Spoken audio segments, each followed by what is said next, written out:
Protégeons la nature. Protéger la nature, protéger la nature.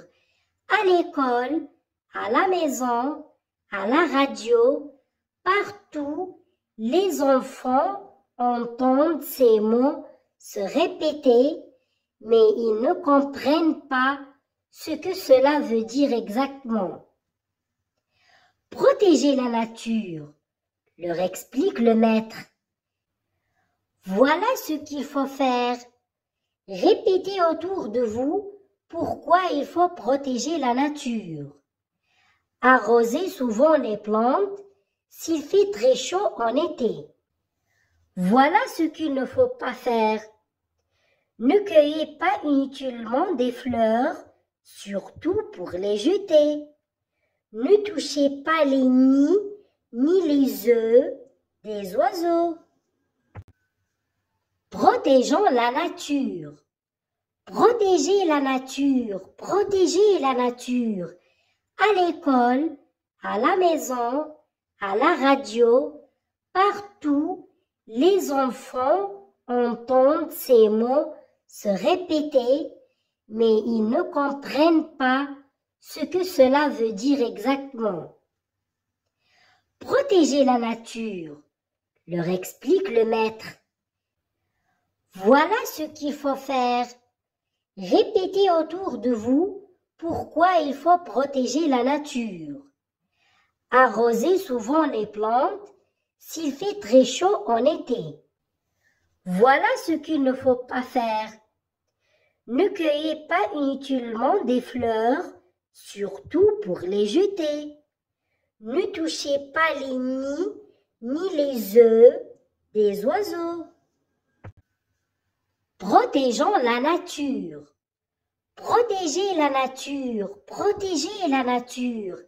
À l'école, à la maison, à la radio, partout, les enfants entendent ces mots se répéter, mais ils ne comprennent pas ce que cela veut dire exactement. Protéger la nature, leur explique le maître. Voilà ce qu'il faut faire. Répétez autour de vous pourquoi il faut protéger la nature. Arrosez souvent les plantes s'il fait très chaud en été. Voilà ce qu'il ne faut pas faire. Ne cueillez pas inutilement des fleurs, surtout pour les jeter. Ne touchez pas les nids ni les œufs des oiseaux. Ce qu'il faut faire. Regardez cette image. Asma arrose les fleurs.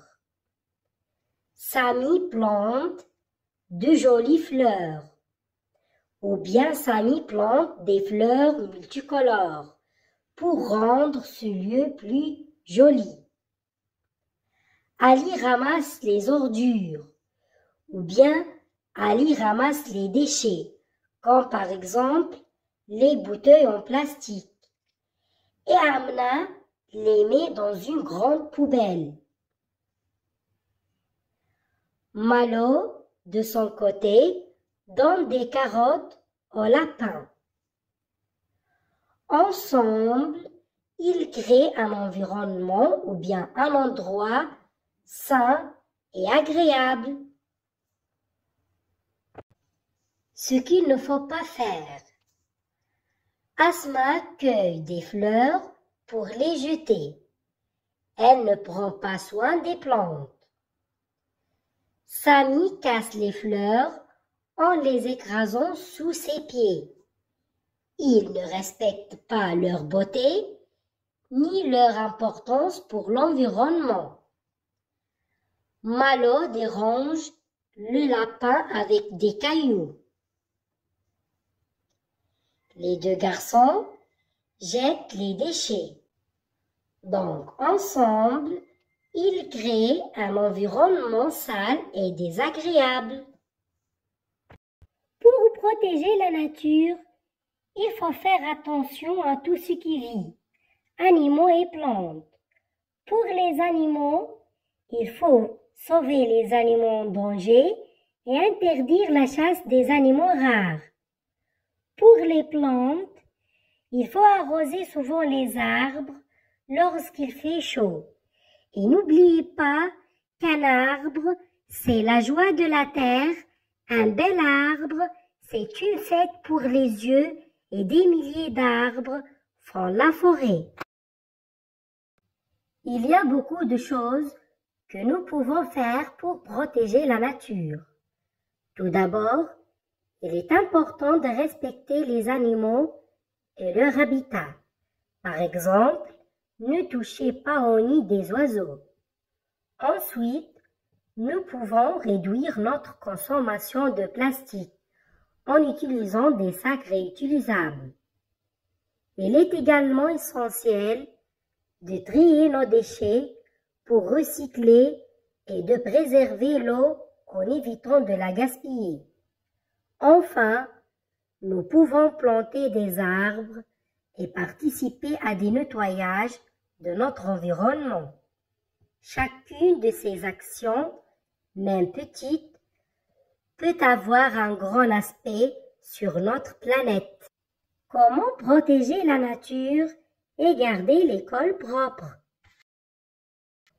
Les élèves protègent la nature à l'école de plusieurs façons.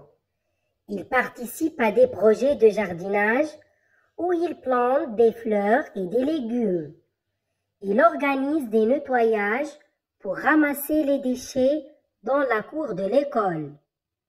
Des ateliers sont tenus pour expliquer pourquoi c'est important de prendre soin de la nature. Enfin, ils peuvent installer des abris pour les oiseaux. Grâce à ces activités, les élèves apprennent à aimer et à protéger l'environnement. Comment protéger la nature et garder la maison propre? Dans notre famille, chacun aide à protéger la nature et à garder la maison propre. Je jette les déchets dans 2 poubelles. Le plastique d'un côté et le papier de l'autre. Chaque jour, je range ma chambre et je fais mon lit pour que tout reste propre et bien organisé. J'aime aussi aider papa à planter des arbres dans le jardin et arroser les plantes pour qu'elles grandissent bien. Maman utilise des produits naturels pour nettoyer la maison, comme le vinaigre ou le citron. Papa répare les objets cassés au lieu de les jeter. Il aime aussi planter des arbres avec moi et s'assurer que notre jardin reste beau. Avec ces petits gestes, toute ma famille aide à protéger la nature, à planter des arbres et à garder notre maison propre.